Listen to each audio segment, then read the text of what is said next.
السماوات والأرض يحيي ويميت وهو على كل شيء قدير هو الأول والآخر والظاهر والباطن وهو بكل شيء عليم وأشهد أن لا إله إلا الله وحده لا شريك له وأشهد أن سيدنا ومولانا محمدا عبده ورسوله أرسله بالحق بشيرا ونذيرا وداعيا إلى الله بإذنه وسراجا منيرا صلى الله تعالى عليه وعلى آله وعلى أصحابه وبارك وسلم تسليما كثيرا كثيرا أما بعد فأعوذ بالله من الشيطان الرجيم بسم الله الرحمن الرحيم لقد جاءكم رسول من أنفسكم عزيز عليه ما عنتم حريص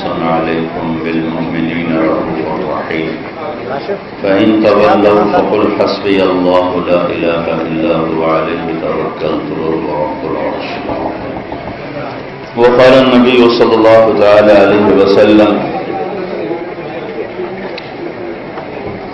يا أبا سفيان جئتكم بكرامة الدنيا والآخرة وقال النبي صلى الله تعالى عليه وسلم إن الله بعثني كافة للناس رحمة فأدوا عني أو ما قال.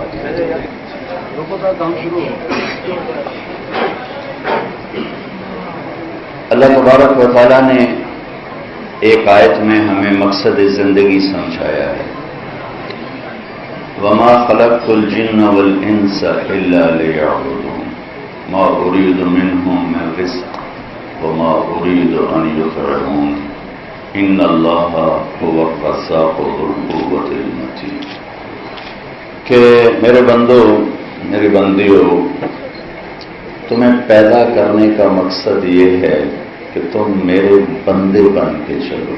یعبدون کا مطلب عبادت ہے لیکن یعبدون کا اصل مطلب ہے بندہ بن کے چلنا، عبد، نوکر، غلام بن کے چلنا.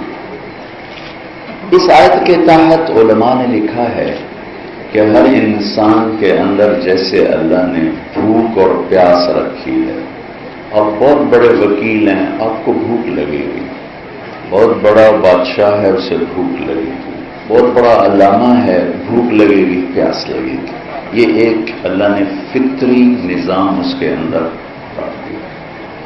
کھانا نہیں کھائے گا اس کو تسلی نہیں ہوتی، پانی نہیں پیے گا اس کو چین نہیں آئے گا، اور زیادہ عرصہ گزرے گا موت واقع ہو جائے گی.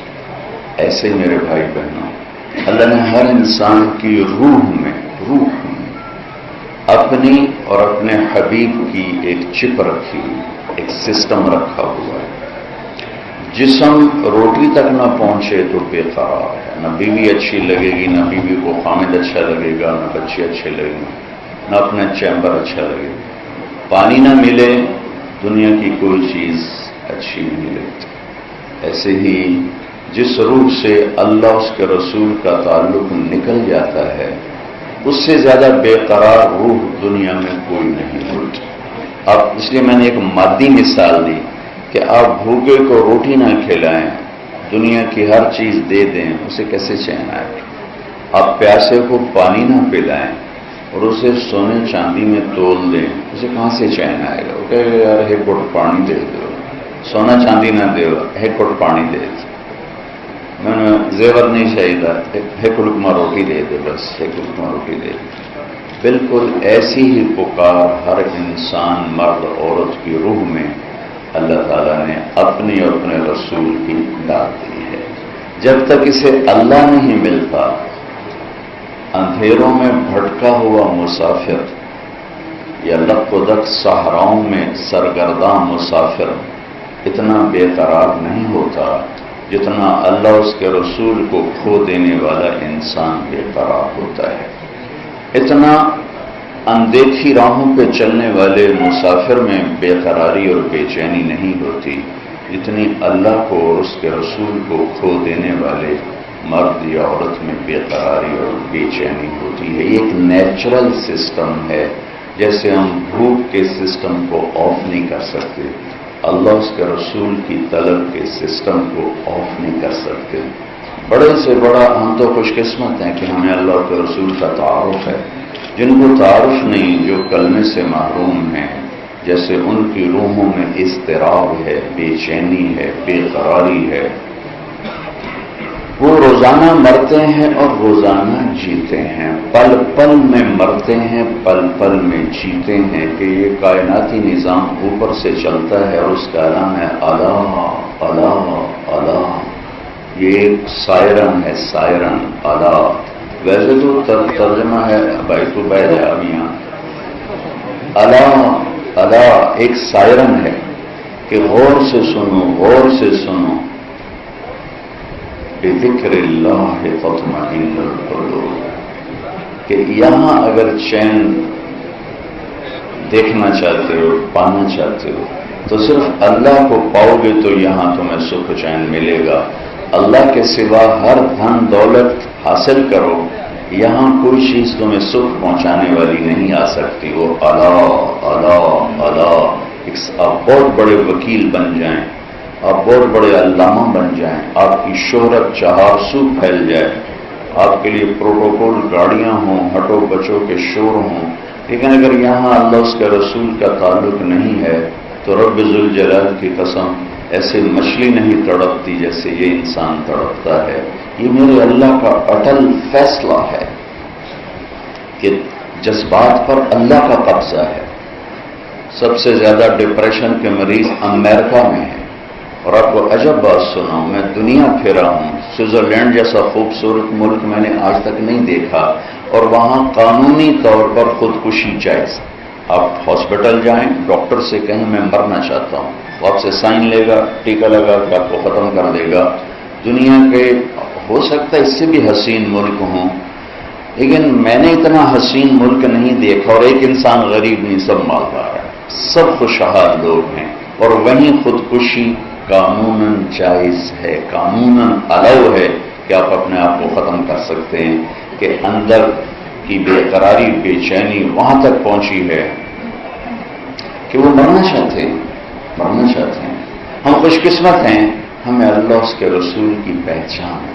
صرف پہچان ہے، پہچان ہے، ابھی تعلق نہیں ہے. اس پہچان پر یہ سارا مضمون میرے ذہن میں اچانک اس لیے آیا.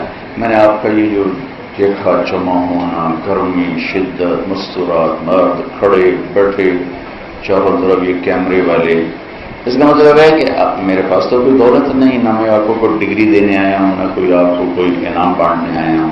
میرے ساتھ آپ لوگ سمجھتے ہیں کہ اللہ رسول کی نسبت ہے. آپ سارے اس محبت میں آئے بیٹھے ہیں. میں اس محبت کو سلام کرتا ہوں.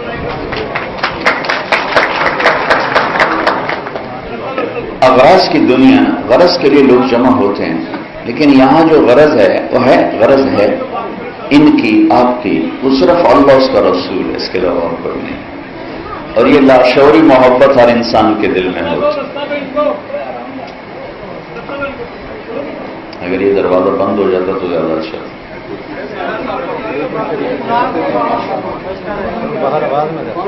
اچھا چل، یا پھر باہر کسی کو کھڑا کر دیں، باہر کسی کو کھڑا کر دیں. جی آپ تھوڑا سا ادھر، تھوڑا سا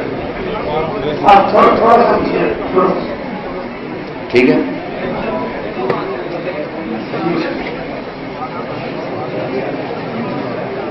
آپ نے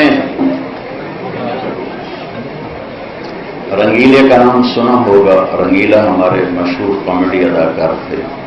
96 میں ہم نے اسٹیج کے، فلم کے اداکاروں میں کام کیا، عورتوں میں بھی مردوں میں بھی، ان کو لانا بٹھانا بات کرنا.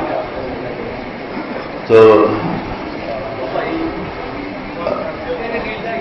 رنگیلا صاحب مرحوم، شاید انہوں نے وہی نماز پڑھی ہوگی جو ہم ان کو مسجد میں لائے تھے، شاید، میری بدگمانی ہے. اس قسم کے مسلمان ہیں. نشے میں ٹون جب آئے تو جب میں نے تھوڑی سی بات کی تو میں نے دیکھا وہ رو رہے تھے.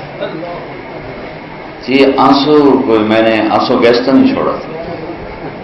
اور اس بندے نے کبھی نماز نہیں پڑھی، کبھی سیرت نہیں پڑھی، شاید صرف اپنے نبی کا نام ہی سنا تھا.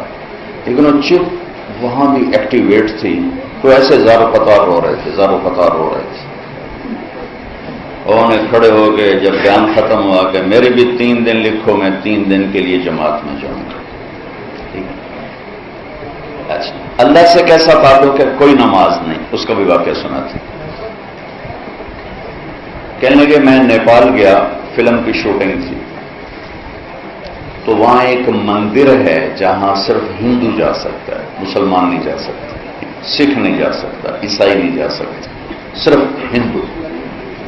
تو کہنے لگے مجھے خیال آیا کہ میں جا کے دیکھوں وہ کیا ہے، تو میں نے میک اپ مین سے کہا مجھے پنڈت بناؤ، میک اپ کرو۔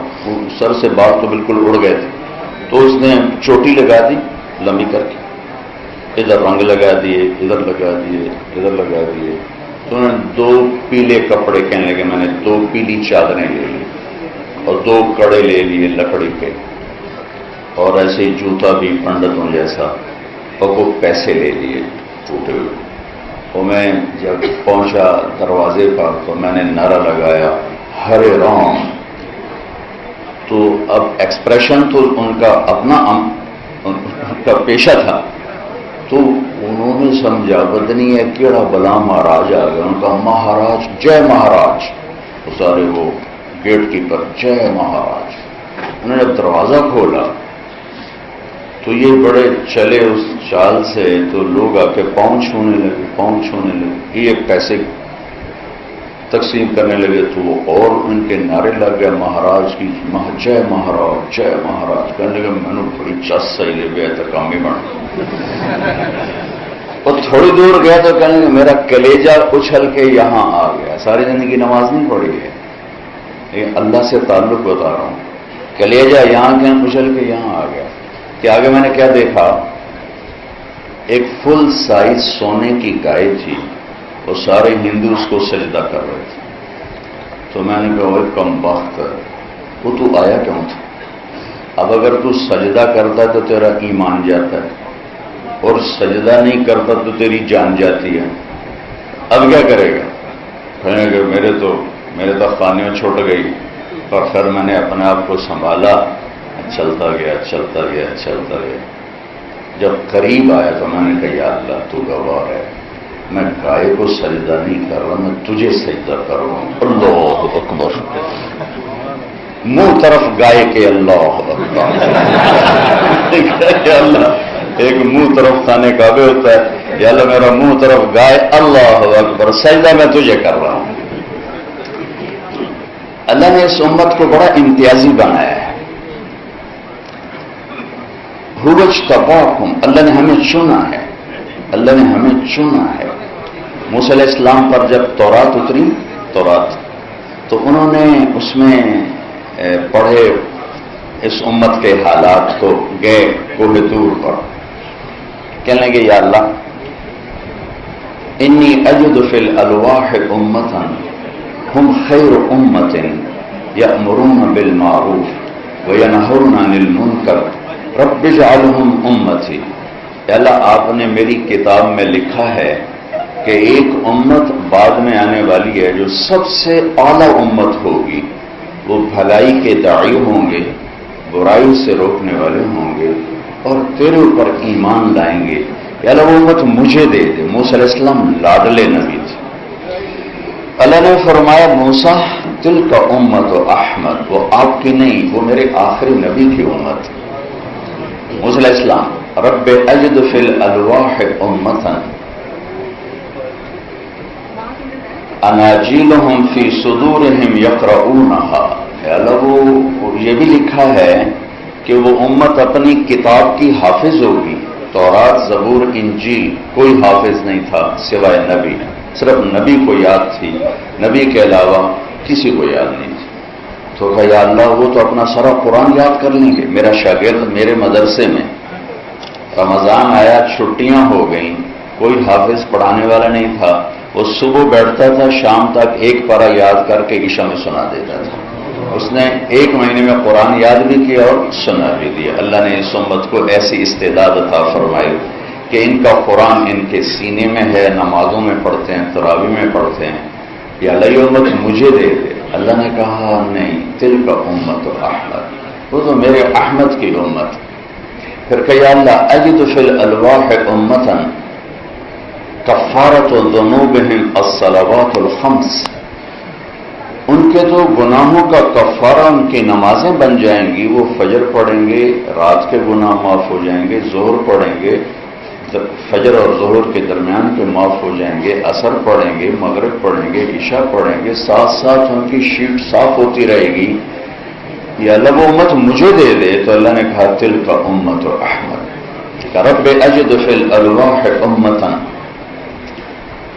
یقاتلون فصول الضلالہ حتی یقاتل الاعور الکذاب رب اجعلہ امتی. قال تلک امت احمد. یا اللہ میں ایک امت کا حال دیکھتا ہوں جو ہر باطل کی سرکوبی کریں گے اور اپنے دین کی حفاظت کریں گے، یہاں تک کہ دجال سے بھی لڑیں گے. یا اللہ امت مجھے دے دیں. قاتل کا امت و احمد، وہ احمد کی امت. رب اجد فی الالواح امتا صدقاتهم فی بطونہم یاکلونہا رب اجعلہم امتی. یا اللہ ایک امت آ رہی ہے جو زکوٰۃ کھائے گی. زکوٰۃ شاید آپ میں سے کسی کو معلوم ہو، کسی کو نہ ہو. بنو اسرائیل کی زکوٰۃ غریبوں کے لیے نہیں تھی. یہ اس وقت تو سونا چاندی ہوتا تھا. سونے چاندی کی تھیلی پہاڑ کے اوپر رکھی، اوپر سے آگ آ کے جلا دیتی تھی، زکوٰۃ قبول ہو گئی. اگر یہ مال حرام ہوتا تھا تو آگ نہیں جلاتی تھی، زکوٰۃ قبول نہیں ہوئی. جانوروں کی زکوٰۃ، جانور کو چوٹی پر کھڑا کرتے تھے، آگ آ کے جلا دیتی تھی، قبول ہو گیا. نہیں جلایا تو یہ حرام مال ہے. اس امت کی زکوٰۃ مالداروں سے لے کر غریبوں کو دے دی جاتی. ان کے غریبوں کے لیے زکوٰۃ کے علاوہ نفلی صدقے کا حکم تھا. لیکن اس امت کے ساتھ تو اللہ نے لاڈ کیے ہیں. لاڈ صدقہ زکوٰۃ تو ہے ہی ہے. ایک اور مزیدار قصہ سنا تھا. ایک صحابی ہے، یا رسول اللہ میں تو تباہ ہو گیا. آپ نے کہا کیوں؟ کہ میں روزے کی حالت میں بیوی کے پاس چلا گیا. ہم نے کہا اچھا تو پھر ایک غلام آزاد کرو. کہا جی میں غریب بندہ میں کتوں کرا. کہ اچھا 60 مسکینوں کو کھانا کھلاؤ. کہا جی میں تو خود مسکین ہوں، میں کس کو کھلاؤں. کہ اچھا پھر 60 روزے رکھو. کہ ایک روزے یا چند چاڑ ہے، 60 روزے کی کریں گے. تو آپ بھی ہنس پڑے. آپ کہتے تو بیٹھ جا میں تیرا کام کروں. بیٹھ تھوڑی دیر گزری، ایک انصاری صحابی اونٹوں کا لے کر آیا ٹوکرا. یا رسول اللہ یہ صدقے کا ہے تو آپ تقسیم فرما. تو آپ نے فرمایا وہ کدھر ہے بھائی؟ کہا جی بیٹھا ہوں. کہ یہ لے جا اور 60 گھروں میں تقسیم کر دے. کہنے لگے یا رسول اللہ اللہ کی قسم مدینے میں مجھ سے بڑا مسکین کوئی نہیں. آپ میرا جرمانہ مجھے ہی دو. میرا جرمانہ میں نے دو، میں آپ کھانا ہے. آپ اتنا ہنسے کہ آپ کے یہ دانت نظر آنے لگے. کبھی کبھی ہوتا تھا کہ آپ کے آخری دان نظر آتے تھے، ورنہ آپ اتنا ہنستے تھے. آخری دان اگر جب صرف تیرے واسطے ہو اور کسی واسطے نہیں. تو اللہ نے اس امت کو اتنے لاڈ سے اٹھایا، اتنے پیار سے اٹھایا. آیت اتری لا يستوي القاعدون من المؤمنین والمجاہدون فی سبیل اللہ. اس طرح کہ اللہ کی راہ میں جہاد کرنے والے اور گھر بیٹھے برابر نہیں. ایک صحابی عبداللہ بن ام مکتوم، وہ پاس بیٹھ نابینا. یا اللہ یہ کیا کہہ دیا تو نے کہ گھر بیٹھنے والے اور تیری راہ میں پھرنے والے برابر نہیں. میں تو نابینا ہوں، میں کدھر جاؤں؟ میرے لیے کوئی گنجائش نکال. ایک لفظ لے کر جبریل دوبارہ واپس آئے. ایک لفظ لے کر، ایک آدمی کی خاطر. یا رسول اللہ اللہ تعالیٰ فرما رہے ہیں اب اس آیت کو یوں پڑھا جائے لا يستوي القاعدون من المؤمنین غیر اولی الضرر والمجاہدون فی سبیل اللہ. اس امت کو اللہ نے اس طرح پروٹوکول دیا کہ اب آپ اس لفظ کو، اس آیت کو اس طرح پڑھیں کہ گھر بیٹھنے والے جو معذور نہیں ٹھیک ٹھاک ہیں وہ اور اللہ کے راستے میں پھرنے والے برابر نہیں ہو سکتے. ایک صحابی ہیں اوس بن صامت، انہوں نے اپنی بیوی کو طلاق دے دی. ایک طلاق تھی جاہلیت کی جس میں یوں کہا جاتا تھا تو میری ماں کی طرح ہے. تو اس پر طلاق ہوتی تھی جاہلیت میں. ایسی طلاق کہ کبھی دوبارہ نکاح نہیں ہو سکتا، کہیں اور نکاح ہو کے طلاق ہو کے بھی نہیں ہو سکتا، یہ ایسی طلاق تھی۔ وہ آئیں دوڑی دوڑی اللہ کے نبی کے پاس۔ اچھا اب دیکھیں، پہلی کتابیں اتر گئیں، تورات اکٹھی، زبور اکٹھی، انجیل اکٹھی، قرآن ایسے نہیں آ رہا۔ قرآن کبھی ایک لفظ آ رہا ہے، کبھی ایک سطر آ رہی، کبھی ایک سورت آ رہی، کبھی ایک آیت آ رہی۔ صرف سورہ انعام بڑی صورتوں میں واحد صورت ہے جو اکٹھی نازل ہوئی، اور جب یہ صورت نازل ہوئی تو اس کے ساتھ 70,000 فرشتے آئے تسبیح و تحلیل پڑھتے۔ یا رسول اللہ، حضرت عائشہ کنگھی کر رہی تھی، یا رسول اللہ میرے خامن نے مجھے کہہ دیا تو میری ماں کی طرح ہے، اب کیا ہوگا؟ تو چونکہ شرعی حکم موجود نہیں تھا، آپ نے رواج پر فرمایا خولا، طلاق ہو گئی۔ تو یا رسول اللہ آپ نظر ثانی فرمائیں، انہ ابو ولدی واحب الناس الی، وہ میرے بچوں کا باپ، ہماری آپس میں بہت محبت ہے، اس نے غصے میں کہہ دیا ہے۔ آپ نے کہا حرمت علیہ خولا، طلاق ہو گئی۔ ان کا یا رسول اللہ اکل مالی وافنا شبابی ونثرت له بطنی وتفرق اہلی، یا رسول اللہ میرا بڑھاپا آ چکا ہے، میرے ماں باپ مر چکے ہیں، میرے چھوٹے چھوٹے بچے ہیں، میری جوانی ختم ہو چکی ہے، مال میرے پاس کوئی نہیں، اگر یہ طلاق ہوتی تو میں کہاں بیٹھوں، مجھے کون سہارا دے؟ تو آپ چپ ہو، کیونکہ وہ منوانا چاہتی، ابھی وہی کوئی آئی نہیں، آپ نے قانون ماحول رواج کے مطابق فیصلہ دے دیا ہے، تو آپ خاموش ہو گئے۔ حضرت عائشہ کنگھی فرما، اللہ اکبر۔ جب اس نے دیکھا کہ آپ چپ ہو گئے تو کہنے لگی اچھا آپ نہیں سنتے، میں آپ کے رب کو سناتی، کبھی ہم بھی تم میں بھی چاہت، کبھی ہم بھی تم میں بھی راحت، کبھی ہم بھی تم بھی تھے آشنا، تمہیں یاد ہو کہ نہ یاد، کبھی اللہ سے بڑی گھاٹی چھنتی تھی۔ اللہ کے نبی کہہ رہے ہیں طلاق ہو گئی، وہ کہہ رہی اچھا میں آپ کے رب سے بات کرتی ہوں۔ اس نے وہیں ہاتھ اٹھا، اللہم انہم لی منہ صبیۃ صغار، اے میرے رب میرے چھوٹے چھوٹے بچے، ان ضممتہم الی فضاجعہم، میں اپنے پاس رکھوں تو روٹی کہاں سے کھلاؤں، ان ضممتم الیہ فضاعہم، باپ کے پاس چھوڑوں تو تربیت کون کرے گا؟ یا اللہ اب ذرا غور کی، یا اللہ اپنے نبی کی زبان پر میرے حق میں فیصلہ اتار۔ یہ نہیں کہا کہ اللہ تو اپنے علم کے مطابق فیصلہ اتار، تو اپنی شریعت کے مطابق فیصلہ اتار، میرے رب میرے حق میں فیصلہ اتارنا، میں بچوں کو کہاں لے جاؤں گا، میں بڑھاپا کہاں گزاروں؟ تو ایک دم اللہ کے نبی پر وحی، تو جب وحی آتی تھی اب پسینہ پسینہ اور آنکھیں بند ہو جاتی تھی۔ تو حضرت عائشہ نے کہا خولا خولا، چپ چپ، وحی آ گئی وحی آ گئی۔ خولا نے جب دیکھا تو اور زور سے رونا شروع کر دیا، کس بات پر کہ پتہ نہیں میرے حق میں ہے یا میرے خلاف ہے۔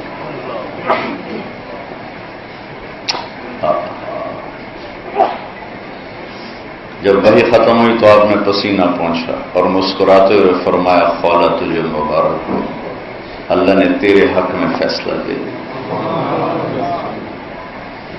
اور یہ فیصلہ قرآن میں لکھا گیا ہے، اس کو قرآن کا حصہ بنایا گیا، اسے حدیث کا حصہ نہیں بنایا، اور اسے 28واں پارہ اس سے شروع کروایا گیا، قد سمع اللہ قول التی تجادلک فی زوجہا وتشتکی الی اللہ واللہ یسمع تحاورکما ان اللہ سمیع بصیر الذین یظاہرون منکم من نسائہم ما ہن امہاتہم ان امہاتہم الا اللتی ولدنہم وانہم لیقولون منکرا من القول وزورا فإن اللہ لعفو غفور۔ اتنا خوبصورت کلام ہوتا ہے۔ 28واں پارہ سورہ مجادلہ، نام ہی مجادلہ رکھا، مجادلہ جھگڑا کرنے والی عورت، جھگڑا کرنے والی، اللہ کے نبی سے جھگڑا، نام ہی مجادلہ ہے۔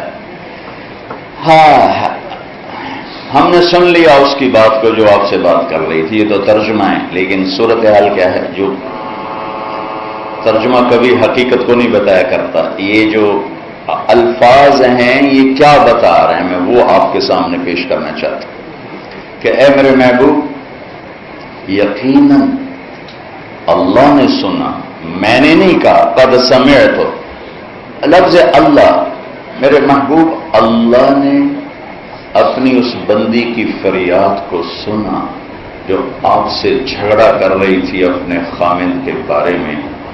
آپ انکار کر رہے تھے، وہ اقرار کروا رہی تھی، اور اس عدالت میں میں بھی موجود تھا، اور میں نے یہ فیصلہ اپنی بندی کے حق میں کر دیا، اور اس طلاق کو ختم کر دیا، اور اس کا جرمانہ رکھ دیا کہ غلام آزاد کرے اور بیوی حلال ہو گئی، یا مسکینوں کو کھانا کھلائے یا روزے رکھے بیوی حلال ہو گئی. یہ واحد امت ہے جن کی فریادوں پر اللہ تعالیٰ نے قرآن کو اتارا. یہ واحد امت ہے جن کی دعاؤں پر آسمان کے فرشتے اترے. شام کا پہلا معرکہ جس میں 8,000 مسلمانوں کا لشکر تھا اور 1,00,000 رومن لشکر جرجیس ان کا سالار تھا، تو وہ حملہ اچانک تھا. وہ صحابہ اس سارے لشکر نے ان کو گھیرے میں لے لیا. تو واصلہ بن اسقا ایک صحابی ہیں، عرب کی گھٹی میں شاعری تھی. وہ کہتے ہیں اس دن ہمیں شعر بھول گئے، اور ہمیں یہ خیال ہے کہ آج ہماری قبریں یہیں بنیں گی، اور آج ہم اس گھیرے کو توڑ کے نہیں نکل سکتے. 1,00,000 کا گھیرا. کہنے کہ ہم سب کی زبان پہ آیا یا رب محمد انصر امت محمد. سب کی زبانوں پہ یہ چل گیا یا رب محمد انصر امت محمد. تو لفظ لائن ملی ہو تو آواز فوراً پہنچ جاتی، لائن نہ ملی ہوئی ہو تو چاہے ساری تقریر کو آواز نہیں پہنچتی. 30 لاکھ کئی دفعہ حرم کی دعا میں شریک ہوا ہوں جو 29 کی رات کو ہوتی ہے مدینہ منورہ میں، اور ادھر مکہ مکرمہ میں.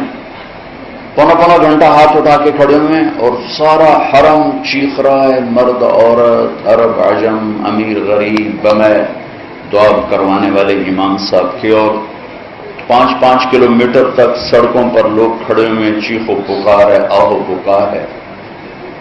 ایک بارش تو اوپر آواز نہیں جا رہی، ایک بارش کہ ہر آنے والا دن پہلے سے زیادہ خوفناک ہو گیا تھا. اور یہاں پونے گھنٹے کی دعا نہیں تھی، ایک لفظ تھا یا رب محمد انصر امت محمد. اے رب محمد امت محمد کی مدد فرما. حضرت عبداللہ بن عمر فرماتے ہیں کہ میری نظر آسمان پر پڑی تو میں نے دیکھا آسمان ایسے پھٹا اور اس میں سے سفید رنگ کے گھوڑے نکلے اور گھوڑ سوار نکلے جنہوں نے سفید رنگ کے پگڑیاں باندھی ہوئی اور ان کے ہاتھوں میں نیزے، اور ایک گھوڑ سوار سب سے آگے یہ کہتا ہوا آ رہا تھا ابشروا یا امت محمد فقد اتاکم اللہ بالنصر. اے امت محمد تمہیں بشارت ہو، تمہارا رب تمہاری مدد کے لیے آ گیا. کہتے وہ یوں آئے اور سروں پر آ کر غائب ہوئے. تھوڑی دیر کے بعد رومی بھاگ رہے تھے اور ہم ان کے سر کاٹ رہے تھے. وہ راہ فرار اختیار کر چکے تھے اور ہم ان کا پیچھا کر رہے تھے. اس امت کو اللہ نے بہت خاص بنایا ہے. اس کے اندر سے یہ چیز، میرا ایک کزن، فرسٹ کزن، ساری زندگی نشوں میں گزر گئی، جوانی میں مر گیا، کوئی نماز نہیں پڑھی سوائے اس کے جو میں کبھی گھر گیا تو اس کو میں نے پکڑا، آ بھائی چل نماز پڑھی ہے، تو اٹھ کے آ گیا. ایک دن میں اس کی گاڑی میں اس کے فرنٹ سے ساتھ بیٹھوں، وہ گاڑی چلا رہا ہے، مجھ سے کہنے لگا طارق میاں میں آج تک قبلے منہ کر کے تھکیا نہیں، میں نے شرم آئی. اس کو اسے دیکھنے لگا کہ کیا میں آج تک قبلے منہ کر کے تھکیا نہیں، میں نے شرم آئی. یہ غافل ترین انسان کے اندر اللہ اس کا رسول بول رہا. جب انڈیا پاکستان ایک تھا تو بمبئی میں ایک اداکارہ تھی، اس کا نام تھا مہر النساء. تو ہندو ڈائریکٹر تھا، اس نے کہا کہ تیرا نام بہت لمبا ہے، تم کوئی فلمی نام رکھ لو. اس نے کہا کیا رکھوں؟ میں نے کہا عائشہ رکھ لو. تو ایسے کانپ گئی اور اس اپنا جوتا اتارا اور مار مار مار اس کے سر پہ توڑ دیا، اور پھر پھوٹ پھوٹ کر روئی کہ پہلے آخرت برباد ہے، ایک پاک نام کو بدنام کروں، ایک پاک نام کو بدنام کروں، اور اتنا روئی کہ اس کے بعد اس نے فلم انڈسٹری چھوڑی، پھر کسی نے اس عورت کی شکل نہ دیکھی۔ یہ ایک نافرمان کے اندر اللہ، اس کے رسول اور اس کے گھر کا پیار اور اس کی محبت ہے۔ ایک صحابی شراب میں پکڑے جاتے تھے، ان کو کوڑے لگتے تھے، پھر پکڑے جاتے پھر کوڑے لگتے تھے۔ تو ایک دفعہ ایک صحابی کہنے لگے کتنا یہ بدبخت ہے، ہر چوتھے دن کوڑے کھا رہا ہوتا ہے۔ اللہ کے نبی نے سن لیا، آپ نے فرمایا اسے برا بھلا مت کہو، میں گواہ ہوں اس کے دل میں اللہ اس کے رسول کی محبت۔ اختر شیرانی رحمت اللہ علیہ ہمارے بڑے شاعر گزرے ہیں، شراب بہت پیتے تھے، تو شراب کا دور چل رہا تھا، جام ہاتھ میں تھا، تو باتیں چل پڑی، فیض کیسا شاعر ہے، فراز کیسا شاعر ہے، فلاں کیسا ہے، فلاں کیسا ہے، اور شاعر ہمیشہ اپنے آپ کو سب سے بڑا شاعر سمجھتا ہے، لکھاری اپنے آپ کو سب سے بڑا لکھاری سمجھتا ہے، بولنے والا اپنے آپ کو سب سے بڑا خطیب سمجھتا ہے، تو ہر ایک کی نفی کر رہے تھے، ہر ایک کی نفی کر رہے تھے، ہر ایک کی نفی کر رہے تھے۔ یہ سوشلزم کا دور تھا۔ بیچ میں ایک نے کہہ دیا محمد رسول اللہ کے بارے میں کیا خیال ہے، تو جام کانپ گیا اور ایک جھرجھری لی، روئی جام اس کے سر میں مارا اور رونے لگے، کہنے لگے ایک ہی تو بخشش کا سہارا ہے، وہ بھی چھیننا چاہتے ہیں، وہ بھی چھیننا چاہتے ہیں۔ پھر اس کے بعد شراب سے توبہ کی، پھر آپ کی شان میں خوبصورت نعت لکھی۔ یہ سب کچھ واقعات مجھے آپ کو دیکھ کے یاد ہے کہ جس گرمی میں، جس مشقت میں آپ سب حضرات کھڑے ہوئے ہیں، یہ سب اللہ اس کے رسول کی محبت میں، ورنہ میں تو کچھ ڈگریاں بانٹنے نہیں آیا، کوئی پیسے بانٹ نہیں آیا۔ اس کے ساتھ پھر ہمارے نبی کی ہم سے محبت کیسی؟ وہ بھی کسی نبی نے ایسی محبت نہیں کی جیسے اللہ کے نبی ہم سے محبت کر کے گئے۔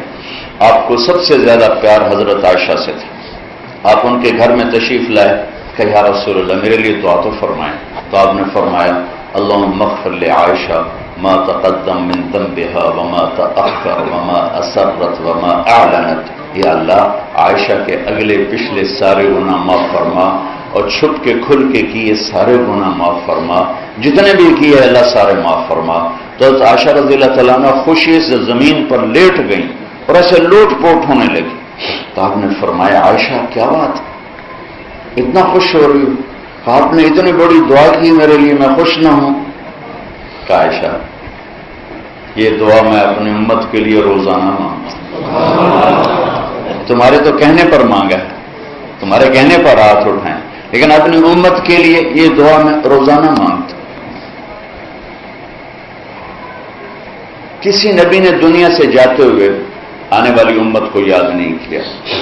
آپ کے دنیا میں جانے میں چند دن باقی تھے، تو صحابہ تشریف لائے، تو آپ نے ارشاد آپ صحابہ کو دیکھ کے رونے لگے اور فرمایا کہ میں تمہیں اللہ کے سپرد کرتا ہوں، اللہ تمہارا ساتھی ہو، اور فرمایا کہ میرے بعد جو میری امت آئے گی نا، ان کو میرا سلام کہنا، یہ واحد نبی ہیں جو اگلی امت کو یاد فرما کر گئے۔ اور فرمایا کہ قیامت تک جتنی میری امت کی نسلیں آئیں گی سب کو میرا سلام پیش کر دینا۔ یہ درد صرف ہمارے نبی نے ہمارے لیے اٹھایا ہے، کوئی نبی ایسے نہیں تڑپا جیسے ہمارے نبی اپنی امت کے لیے تڑپے ہیں۔ اور پھر جب دنیا سے جانے کا وقت آیا، جانے میں 5 دن باقی تھے، 5 دن، تو آپ نے بخار تھا بہت شدید، تو آپ نے غسل فرمایا، اور غسل کے بعد فرمایا مجھے مسجد لے چلو، ظہر کے نماز کا وقت، تو آپ نماز سے پہلے ممبر پر آ کر تشریف فرما ہوئے اور فرمایا کہ لوگوں میں ایک زمانہ گزار کے جا رہا ہوں، تم سب وکیل لوگ ہو، حقوق کی جنگ لڑتے ہو، کتنے حقوق خود تمہارے ہاتھوں سے برباد ہوتے ہیں، کتنے ظلم خود تمہارے ہاتھوں سے ہوتے ہیں، تمہیں پتہ بھی نہیں ہے، اور تمہیں پتہ ہو بھی صحیح، تو ایک مفاد کی پٹی ہے جو آنکھوں پہ چڑھی ہوئی ہے، اور ایک حرص و حوث ہے جس نے انسان کو انسانیت سے نکال کر درندہ بنا دیا ہے، جانور بنا دیا ہے۔ اسے مظلوم کی آہ سنائی نہیں دیتی، اسے مظلوم کے گھر کا چولہا بجھا ہوا دکھائی نہیں دیتا، اس کے گھر کے چراغ بجھتے ہوئے اسے دکھائی نہیں دیتے۔ آج کا ماحول صرف مال کی چمک جانتا ہے، پیسے کی کھنک کو سنتا ہے اور مال کی چمک کو دیکھتا ہے، اور سونے چاندی پر انسانوں کو تولتا ہے اور انہی کے سامنے انہی کی چوکھٹ پہ سجدے کرتا ہے جن کے ہاتھوں میں طاقت ہے، مال ہے۔ انسان بطور انسان تو کب کا بک چکا ہے، کب کا اس منڈی سے اٹھ چکا ہے، اور سب کھوٹے سکے ہیں انسانی شکل میں، پتہ نہیں کون کون ہیں۔ میں ابھی سنا ادھر جانے والا ہوں کہ اگر میرے نبی وہ نہ کرتے تو آج ہم کیا ہوتے۔ اے لوگوں، ایک زمانہ گزارا ہے، کسی کو تھپڑ مارا ہو، کسی کو چھڑی ماری ہو، کسی کا حق مارا ہو، مجھ سے بدلہ لے لیں۔ یا رسول اللہ، آپ کی خاطر تو کائنات بنی، آپ کہہ رہے ہیں مجھ سے بدلہ لے لیں۔ اور کس حد تک میرے نبی کی احتیاط ہے۔ حنین کی جنگ میں جب شکست ہوئی تو بھاگے صحابہ، ایک صحابی کا پاؤں ہمارے نبی کے پاؤں پر آ گیا، جنگی جوتا، تو آپ کو ایک دم تکلیف ہوئی، آپ کے ہاتھ میں ایسے چھڑی تھی ہلکی سی، آپ نے اس کو یوں چھڑی مار کا اونچا آتا نہیں، ارے اللہ کی طرف لگا، دیکھ تو میرا پاؤں سارا مسل دیا۔ وہ بھاگ رہے تھے لیکن وہ کہنے لگے میرے دل میں آیا کہ اب میں مارا گیا، میں نے اللہ کے نبی کو دکھ پہنچا دیا، اب پتہ نہیں میرے بارے میں کیا وحی آئی اور کیا میری ہلاکت کا فیصلہ ہو۔ کا ساری رات نیند نہیں آئی۔ اگلے دن نماز کے بعد اعلان ہوا، کل جس آدمی کا پاؤں نبی کے پاؤں پر آیا تھا وہ آ کے بارگاہ رسالت میں حاضر ہو۔ کہنے لگے مجھے یقین ہو گیا اب تو ضرور میری ہلاکت کا کوئی فیصلہ آسمان سے آ گیا۔ کہ جب میں پہنچا تو آپ نے کہا میرے دوست، کل میں نے آپ کو چھڑی ماری تھی، میں آپ سے معافی مانگتا ہوں۔ وکیل حضرات غور سے سنیں، سارے غور سے سنیں، طارق جمیل بھی غور سے سنیں، آپ بھی غور سے سنیں کہ آپ ہر وقت ظلم اور انصاف کے درمیان چل رہے ہوتے ہیں۔ اللہ کی قسم اور بہت بڑی جنت بنا سکتے ہیں، اللہ کی قسم بہت بڑی جہنم بن سکتی ہے، کیونکہ جتنی اونچی پرواز ہوتی ہے اتنی بڑی ہلاکت بھی ہوتی ہے۔ آپ جیسی جنت مسجد کا امام نہیں بنا سکتا، مدرسے کا محدث نہیں بنا سکتا، میدان جنگ کا مجاہد نہیں بنا سکتا، اور آپ جیسی جہنم بڑے سے بڑا فرعون نہیں بنا سکتا۔ آپ نے کہا میرے دوست، کل میرا پاؤں آپ کے پاؤں پہ آ گیا تھا، کل میں نے آپ کو چھڑی ماری تھی، کل میں نے آپ کو چھڑی ماری تھی، میں آپ سے معافی مانگتا ہوں، مجھے معاف کر دو، اور یہ 60 اونٹ میں آپ کو چھڑی کے بدلے میں ہدیہ پیش کرتا ہوں، آپ قبول فرمائیں۔ 60 اونٹ، چھڑی زرہ پر تو تلوار اثر نہیں کر دی تو چوٹی کے تھرو اثر کرنا سے۔ لوگوں، میں ایک زمانہ گزار کے جا رہا ہوں، کسی کا حق مارا ہے تو لے لو، تھپڑ مارا ہے میں حاضر ہوں، قیامت کے دن میرے خلاف کوئی دعویٰ نہ کر۔ یوم یجعل الولدان شیبا، اس دن بچے بھی بوڑھے ہو جائیں گے۔ سب صحابہ رونے لگے، زوروں کا تھا۔ پھر آپ اترے، نماز پڑھائی، ممبر پر آئے، پھر فرمایا کسی کا حق مارا ہو لے لو، کسی کو تھپڑ مارا ہو میرا وجود حاضر ہے، چھڑی ماری ہو میرا وجود حاضر ہے، میرے اوپر قیامت کے دن کوئی دعویٰ نہ کرنا۔ تو ایک صحابی کھڑے ہوئے، یا رسول اللہ آپ نے میرے 3 روپے دینے۔ 3 روپے؟ انہوں نے کہا اچھا دینے ہوں گے لیکن مجھے یاد نہیں۔ کہ ایک سائل آیا تھا تو آپ کے پاس تھے ہی نہیں، تو آپ نے فرمایا تھا تم دے دو میں دے دوں گا۔ ہاں، تو میرے نبی کے گھر ایک لقمہ کھانے کا نہیں تھا، پیسے کہاں سے ہوتے؟ تو آپ کے چچا کے بیٹے حضرت فضل سامنے کھڑے تھے، آپ نے کہا فضل میرے بھائی، میرا یہ قرضہ تیرے ذمہ ہے، تو ادا کر دیں۔ میں ادا کر دوں۔ اس کے بعد آپ گھر تشریف لے گئے۔ پھر جمعرات کو آپ اٹھنے لگے نماز کے لیے تو غش آ گئے، پھر اٹھنے لگے پھر غش آ گئے، پھر اٹھنے لگے پھر غش۔ ہر دفعہ پوچھتے نماز ہو گئی؟ کیا یہ نہیں ہوئے گی؟ اچھا، ایسے ہوتے پھر یوں چلے۔ پھر آخر آپ نے فرمایا کہ ابو بکر سے کہو نماز پڑھائے۔ ابو بکر اس دن پچھلی صف میں کھڑے تھے، عمر پہلی صف میں کھڑے، تو صحابہ کو خیال ہوا نماز ہی پڑھانی ہے، کوئی پڑھا دے، تو انہوں نے عمر کو آگے کر دیا۔ ان کا اللہ اکبر، جب آپ نے آواز سنی آپ نے زور سے کہا عمر کو پیچھے کرو، ابو بکر کو آگے کرو، میرے اللہ کا فرمان ہے میرے مصلی پہ ابو بکر کے سوا کوئی نہیں کھڑا ہو سکتا۔ نماز توڑوائی گئی، ابو بکر کو آگے کیا گیا، عمر کو پیچھے کیا گیا۔